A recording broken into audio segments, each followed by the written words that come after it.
On this episode of Smoko Sailing, there's some more corrosion than what I really originally thought.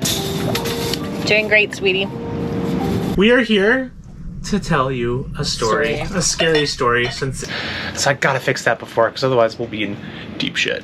Literally. We're Armand and Leah, and this is our four-legged first mate Kino. We bought a sailboat with the dream of quitting the rat race and sailing the world. We sold most of our belongings, moved aboard Cosmo, and transformed her into a blue water cruising vessel. A year ago, we left our jobs and took off from our home port of Monterey, California. Since then, we've sailed over 2,000 miles down the Pacific coast and into the Sea of Cortez. From leaky bilges to rolly anchorages and unforgettable sunsets to unexpected fixes. We're learning to live simply, sail slowly, and enjoy the chaos along the way. This is our story. This is Smoko Sailing.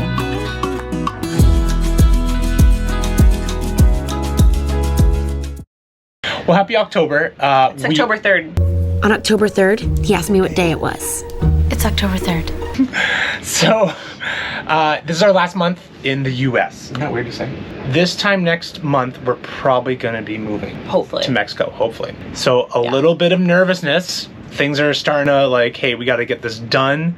But at the same time, we want to enjoy the luxuries like deliveries, things that we have here. But we're really knocking things out. So we just finished our rigging, installed the solar arch, we've got solar panels, we've got, I'm doing the sanding on the teak, which is not an essential project, but I was tired of looking at it. I have to do I have to clean the exhaust elbow of our engine, which I'm a little nervous about, but yeah, no, I have we'll get it done. And our heads are being weird, so I had to buy some new macerator blades. So I gotta fix that before, because otherwise we'll be in deep shit. Literally. So today we're actually gonna get a rental car. Yeah, so today's a big chore day. We're going to Home Depot, we're going to Home Goods, we're going to the mall, we're going to, what else are we doing? Yeah, well, it's funny because I created this little map. What a nerd. And all of the smiley faces are places where I wanted to go today. So Home Depot first? We're only going once today. One trip to Home Depot. Once. We got rental cars a couple of times in San Diego, and when we did, we made the most out of it and had a busy day running errands and provisioning. So we've been cruising for 3 months now, which is absolutely bananas, and we were talking about it the other day. Like, time's gone by so fast, and we still haven't really slowed down. And we may have said this last month, but we're still like working full days, like project-wise, and some days we'll take off, but we're still like, we haven't slowed down and haven't hit the cruisers button yet. But maybe this will happen in Mexico. What do you think? Welcome to my Mustang. It was either this or minivan, and got our Navionics here. Haha, boat joke.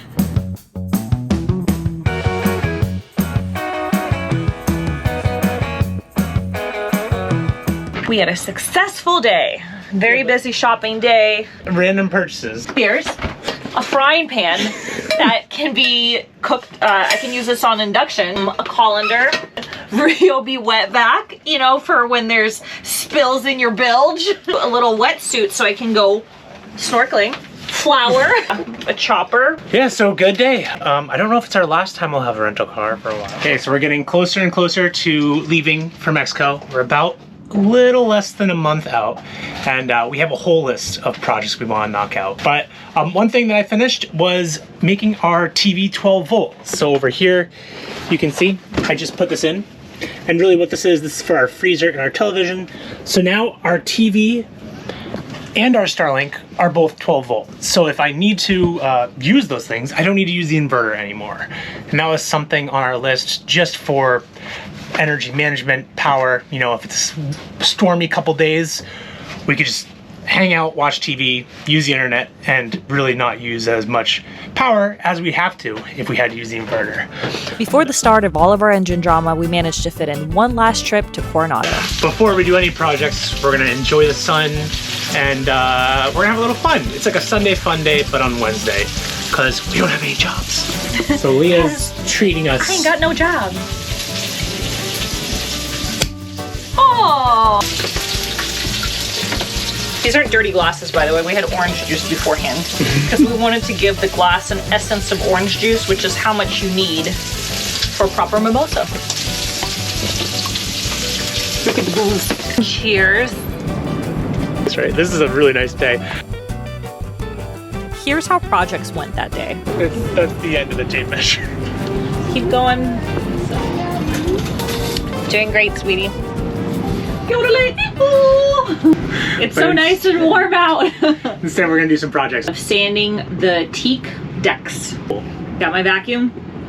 I've got my sander, and the results have been pretty good. Yeah, I think it looks great. So feel free to write your hatred comments down below. We will read them all. We know don't touch teak. We know teak is a very sacred subject. We thought about it a lot. I really like what Leah's done with the sanding. I did my research. Yeah, and the sealing. It looks great. So and talked to Semco experts. Yeah. We reached out to them. Great customer service, by the way. Yeah, I'm super happy with it. I'm taking off our heat exchanger, which I'm a little nervous about. I've never done anything this serious to our engine before. Our engine runs great, but there is some calcium buildup. I'm going to take out this heat exchanger and I'm bringing it to a professional to have it cleaned out. So I'm just entering into an unknown territory with this, but I think it's going to be fine. But working on this heat exchanger removal and my exhaust elbow, I just wanted to give you a quick look at what I'm dealing with here. There's some more corrosion than what I really originally thought. So really glad that I'm doing this preventative down the road. This is going to be great. And I'm learning a lot about my engine. So hope that's enough positive poly for the day. Let's check this out. Quite a bit of corrosion inside this exhaust elbow outlet. So this is actually where water leaves after cooling down the system. This is the heat exchanger, and I see some buildup there.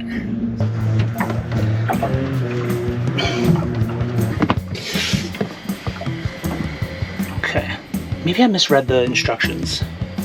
Let's go back to the manual. Remove the pipe to the oil cooler. Plug connecting hose. Isn't that what that was?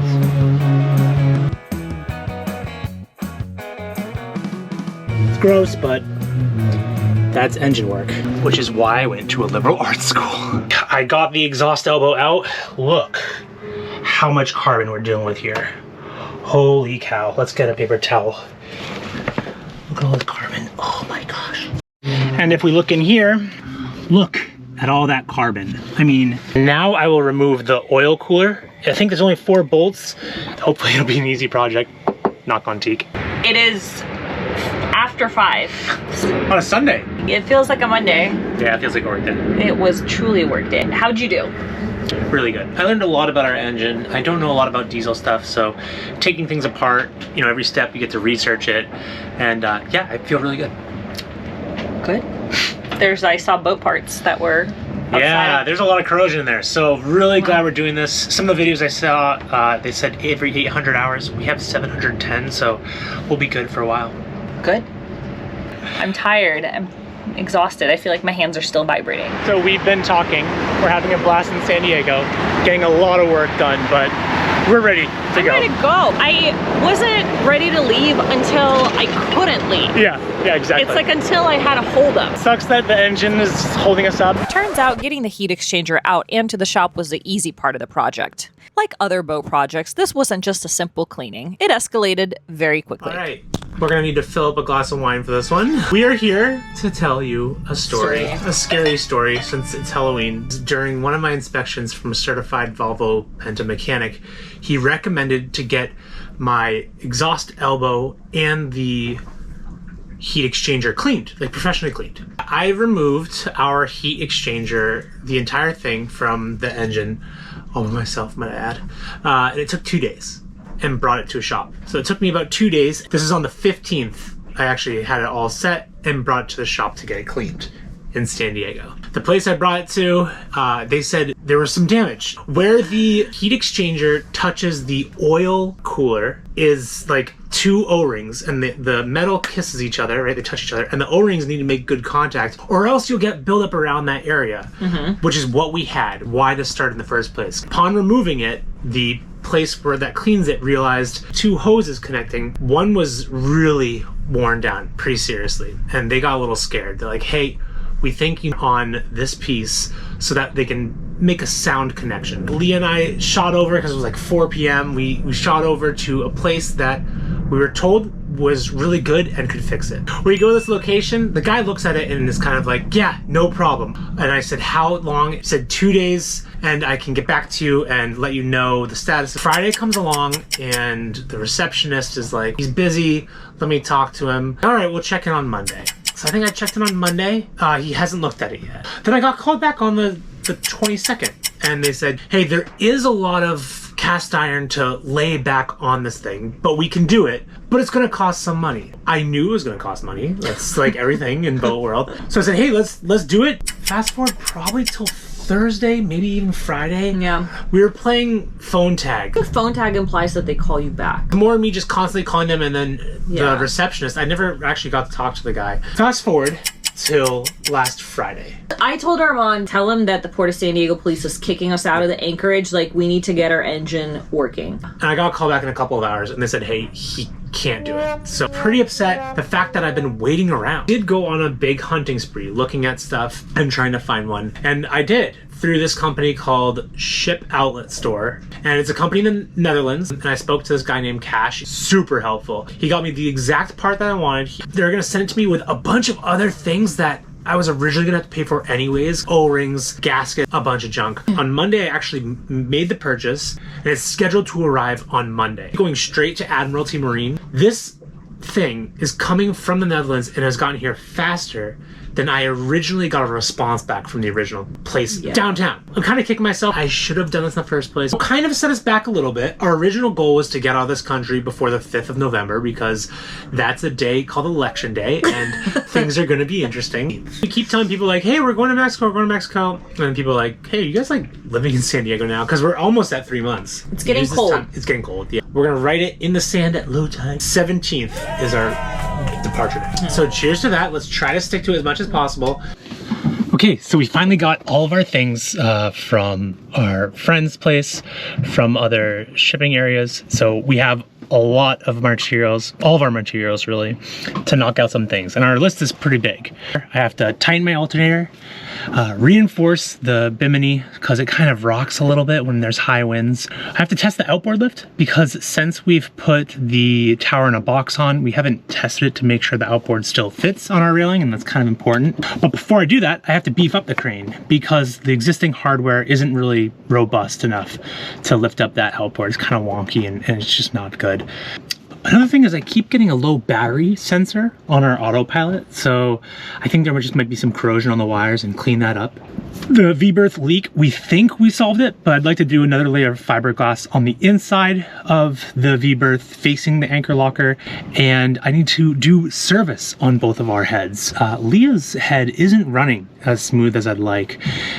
The rear window, we think we sealed it. We just gotta do a water test real quick. And I have to make sure my Starlink runs through the stainless steel so that it's not exposed to the UV light, but also so I don't have to have a window open while we're using our Starlink. And finally, now that we have our tender handler, I need to test it with the dinghy.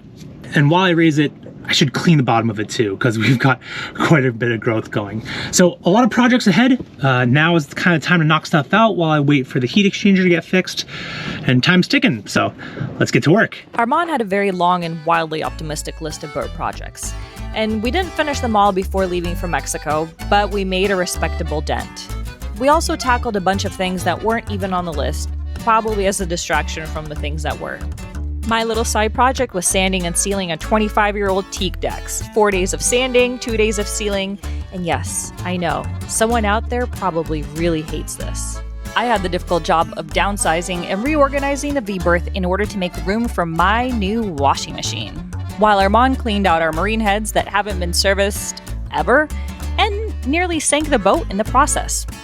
I just had such a freak out moment. I totally detached that hose, which you saw, and I'm gonna get a new one, I swear.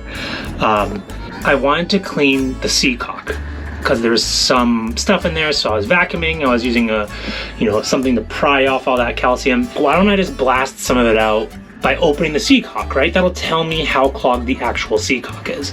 And in doing so, I couldn't close the valve. Now I open and close this valve all the time.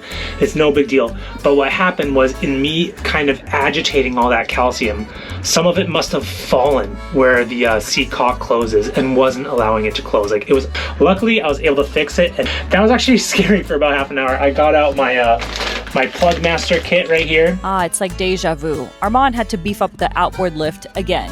The string and hardware made for wind chimes that the manufacturer used just didn't do the job. With Armand's amateur engineering, this thing was stronger and sturdier, and look at us go. Yeah, another show and tell. I made these. Hi, thanks Mom for teaching me how to sew. Actually, I taught myself. But they're harnesses for the dinghy, so it's a lifting bridle, actually. And they have carabiners that clip here and here. Right? It's nice and sturdy. It's a little twisted, but I don't care. And then this one over here goes to the back. And now Leah's gonna lower our tender handler, they call it. We're gonna call it our dinghy davits. And then these are gonna sink through, and we're gonna lift this puppy like nothing.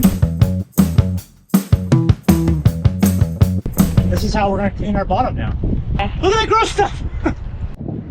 Oh, disgusting! Disgusting! What's underneath here? I don't know if you can. Dinghy davit test, check. Beef up crane, test outboard lift. Woo! It's getting smaller. Things are looking good. We're waiting on some engine parts, so we're knocking stuff out left and right. I also have to-do lists, and I'm slowly getting through them too. Mine are just less technical, okay? Mine are more aesthetic. Like, they're like fluffy things. And I'm also there for moral support and to act as a, what do you call it? It's like a foreman, but split the assistant.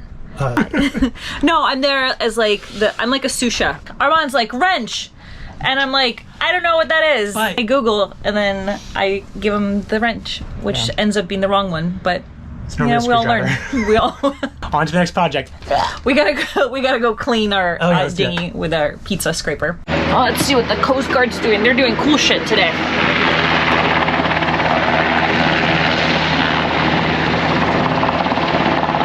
We're going to a cruisers seminar, and it's down in San Diego in Harbor Island, Shelter Island. Shelter Island.